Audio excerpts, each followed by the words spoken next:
अस्सलाम वालेकुम नाज़रीन, मेरा नाम है अरसलान मलिक और एक नई वीडियो के साथ एक दफ़ा फिर आपकी खिदमत में हाजिर हूँ। नाज़रीन, आज इस वीडियो में मैं आपको पठानों की इस्लामी तारीख के हवाले से बताने जा रहा हूँ। नाज़रीन, दुनिया भर में जहाँ भी पठान होंगे मुसलमान होंगे। दुनिया में पठान ही वाहिद कौम है जिसमें इस्लाम के बगैर कोई मजहब नहीं। अगर पठान से पूछा जाए कि आप पहले मुसलमान हैं या पठान, तो जवाब होगा कि मैं 5000 साल से पठान हूँ और 1400 साल से मुसलमान हूँ। नाजरीन, ज़माना कदीम में हिजरत और नकल मकानी करने वाली मुख्तलिफ अक़वाम में तहकीक करने वाले माहिरीन अफ़गानिस्तान और पाकिस्तान में बसने वाले बहुत से कबाइल का रिश्ता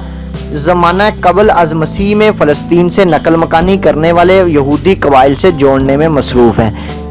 इन कबाइल में सबसे नुमाया पश्तून या पठान है, जबकि बाज़ मौरखीन कश्मीर को भी बनी इसराइल की गुमशुदगी नस्ल में शुमार करते हैं। इसराइल की एक रिसर्च रिपोर्ट के मुताबिक पश्तून या पठान यहूदी नस्ल है और इनका तअल्लुक बनी इसराइल के 10 गुमशुदा कबाइल से है। इन कबाइल को इसराइल की तबाही के बाद फातिहीन ने जला वतन कर दिया था, जिसके बाद रफ्ता रफ्ता ये लोग पहले ईरान, फिर अफगानिस्तान और पाकिस्तान के मुख्तलिफ इलाकों में आबाद हो गए। जबकि जेविश एटलस में सूबा सिंध की कदीम बंदरगाह डेबल के बारे में बताया गया है कि ये बंदरगाह यहूदी ताजरों की बहुत बड़ी मरकज थी। बनी इसराइल के ताजर ज़माना कदीम में बजरिया बहरी जहाज सिंध और बलोचिस्तान की बंदरगाहों पर आते रहे, इसलिए इन दोनों सूबों के बेशतर शहरियों और बंदरगाहों में यहूदियों के तजारती मराकज और आबादगाहें कायम हो गई थी, जिसकी वजह से ज़माना कदीम में पाकिस्तान के बाज़ इलाकों में यहूदियत के मानने वाले भी बड़ी तादाद में मौजूद थे।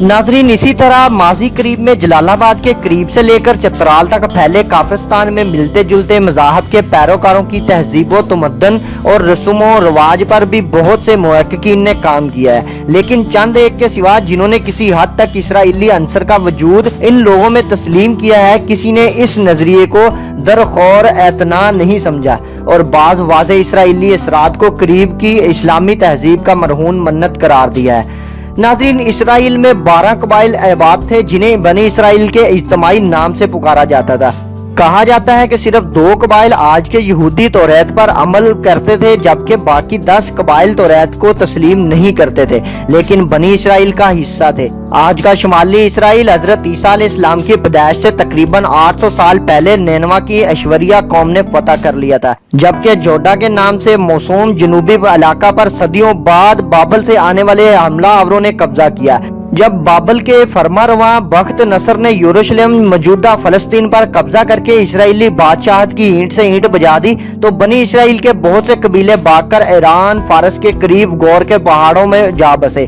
और फिर यहाँ से दीगर खितों में फैल गए। हजारों साल से दुनिया में ज़माना कदीम के गुमशुदा यहूदी कबाइल के बारे में गर्दिश करने वाली दास्तानों के मुताबिक एथोपिया में आबाद फलाशा यहूदियों और अफगानिस्तान, मशरकी ईरान और पाकिस्तान के पश्तून कबाइल को इन यहूदियों की नस्ल समझा जाता है। पश्तून अफगानिस्तान में सबसे बड़ा नस्ली ग्रुप और पाकिस्तान में दूसरा बड़ा नस्ली ग्रोह है। खुद बाज अफगानों का भी ये दावा है कि इनके अबाओ-अजदाद का तअल्लुक कदीम जमाने के यहूदियों से था, जबकि अफगानिस्तान के आखिरी बादशाह ज़ाहिर शाह मरहूम बरमला ये इकरार करते रहे कि इनका तअल्लुक बनी इसराइल के बिन यामीन कबीले से है। इस तरह पाकिस्तान और अफगानिस्तान की निसफ आबादी यहूदी कबीले के बिछड़े बहन भाइयों पर मुश्तमिल है। उसके बाद नाजरीन, तारीख से ये भी पता चलता है कि आन हजूर सल्लल्लाहु अलैहि वसल्लम के ज़माने में एक कुरैश सरदार खालिद बिन वलीद रज़ी अल्लाह तआला अन्हा इन लोगों के पास रिसालत की खबर लेकर आए और इस खबर की तहकीक के लिए कैस नामी शख्स की क़ियादत में चंद सरदारों का वफद उनके साथ मक्का रवाना हो गया।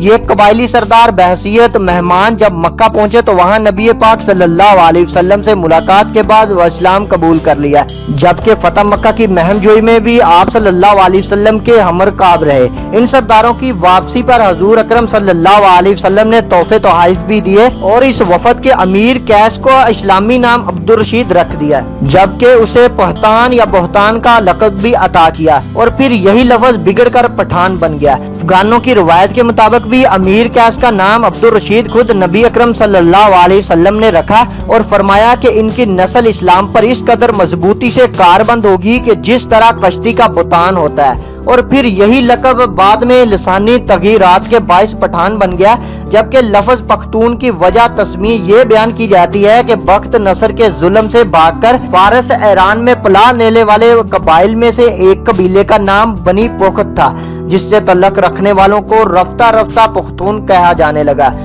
اہل ایران انہیں افغان کہتے ہیں، جس کی وجہ یہ بتائی جاتی ہے کہ جب بخت نصر نے ان لوگوں پر عرصہ حیات تنگ کر دیا تو یہ لوگ اس ظلم کے خلاف افغان کرتے رہے۔ ہندوستان والے انہیں پٹھان کہتے ہیں، پاکستانی پٹھان اور پشتون ایرانی افغان، مگر یہ خود کو پختون کہتے ہیں۔ یہ لوگ اس وقت متعدد قبائل کا مجموعہ بن چکے ہیں، جبکہ ان قبائل کی ہزارہ شاخوں کی متعدد ذیلی شاخیں بھی ہیں جو اشخاص یا علاقے سے منسوب کی گئی ہیں۔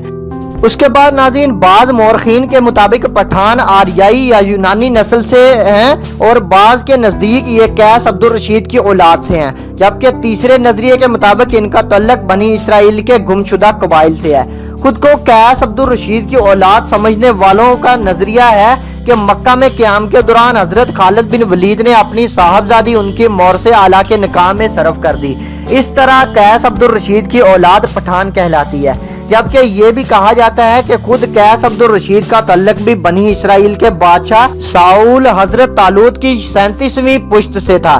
اس طرح آخری دونوں نظریات کی روشنی میں ان کا تعلق بنی اسرائیل سے ہی بنتا ہے، اور یہ بڑی عجوبہ خیز بات ہے کہ ان میں یوسف زئی یوسف کے بیٹے، داؤد خیل داؤد کے بیٹے، موسیٰ خیل موسیٰ کے بیٹے اور سلیمان خیل سلیمان کے بیٹے سمجھے جاتے ہیں، لیکن یہ تحقیق کرین قیاس ہے اور ابھی تک کوئی بھی یہ تحقیق مکمل نہ کر سکا کہ موسیٰ خیل، داؤد خیل، یوسف زئی، سلیمان خیل وغیرہ کا قدیم پس منظر کیا ہے۔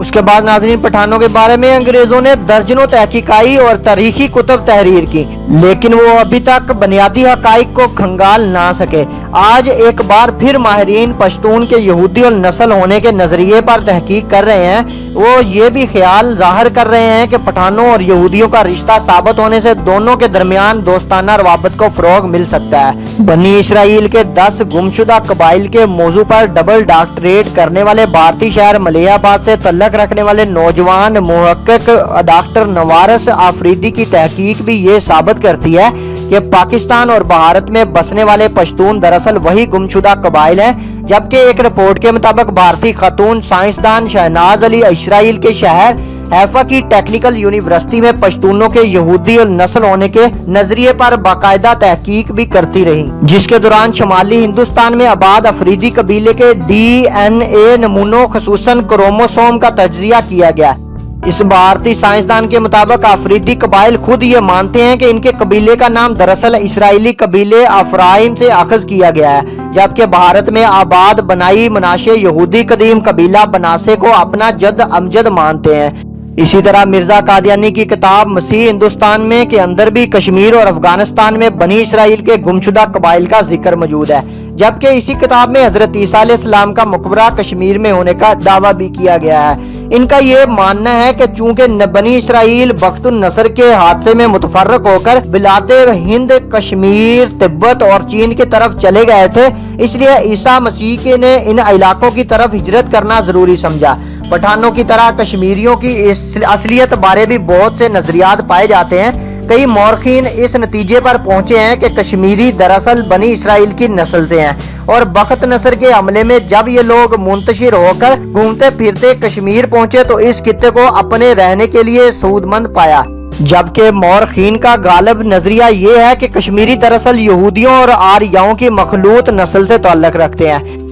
ناظرین، افغانوں یا پٹھانوں کے کئی اوصاف عربوں سے ملتے جلتے ہیں۔ عرب قوم مہمان نواز، بہادر اور اہل قلم ہونے کے ساتھ ساتھ دوسری قوموں سے اتنی جلد مرعوب نہیں ہوتی۔ ان چند اوصاف کے علاوہ کوئی اور اوصاف عربوں کے اندر زمانہ جاہلیت میں نظر نہیں آتے۔ حیرت کی بات یہ ہے کہ یہی چند اوصاف افغان یا پٹھان قوم میں بھی اسی شدت کے ساتھ پائے جاتے ہیں، جبکہ ان کے بیشتر چیزیں یہودیوں سے بھی ملتی جلتی ہیں۔ نسلی طور پر دونوں اپنے آپ کو دنیا کی بہترین قوم تصور کرتے ہیں، مذہبی طور پر سخت ہیں اور سر پر ٹوپی رکھنے کا رجحان بھی عام ہے، جبکہ اس کے علاوہ بھی کئی رسم و رواج مشترک ہیں۔ ناظرین، انہیں قیاسیات کی بنیاد پر کچھ لوگ ہندوؤں اور یہودیوں کو بھی ملاتے ہیں کہ ایک گائے جبکہ دوسرے بچڑے کو مقدس سمجھتے ہیں۔ پشتونوں کا یہودی نسل سے ہونا قابل فخر بات ہے، نہ کہ موجب توہین، کیونکہ یہودی اور نسل ہونا تو شاید تب اس قوم کے لیے توہین کا موجب ہوتا जब वो सैयदुन नबी हज़रत मोहम्मद सल्लल्लाहु अलैहि वसल्लम पर ईमान ना लाए।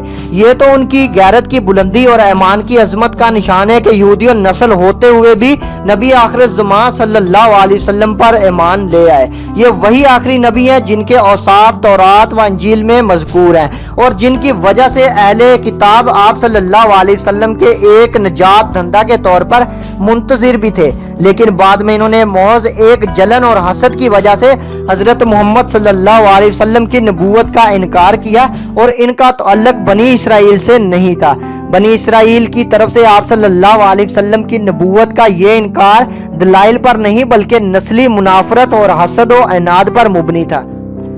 तो ये थी नाज़रीन पठानों की तारीख के हवाले से मालूमात। उम्मीद करता हूँ कि ये आपको बेहद पसंद आई होगी। इसके अलावा नाज़रीन किसी भी अहम शख्सियत या मौज़ूआत पर आप मुझे हाईलाइट कर सकते हैं, मैं उस पर एक वीडियो बनाकर आपके लिए पेश करूंगा।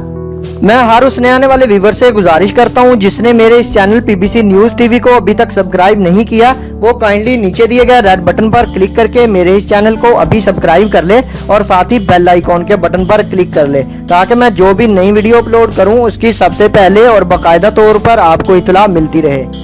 नाजरीन मैं हाजिर होऊंगा एक नई वीडियो के साथ। मेरी नए आने वाली वीडियो का इंतजार कीजिएगा। तब तक के लिए मैं आप सबसे इजाजत चाहूंगा। अपने लवाहिकीन का बहुत सा ख्याल रखिएगा। अल्लाह हाफिज।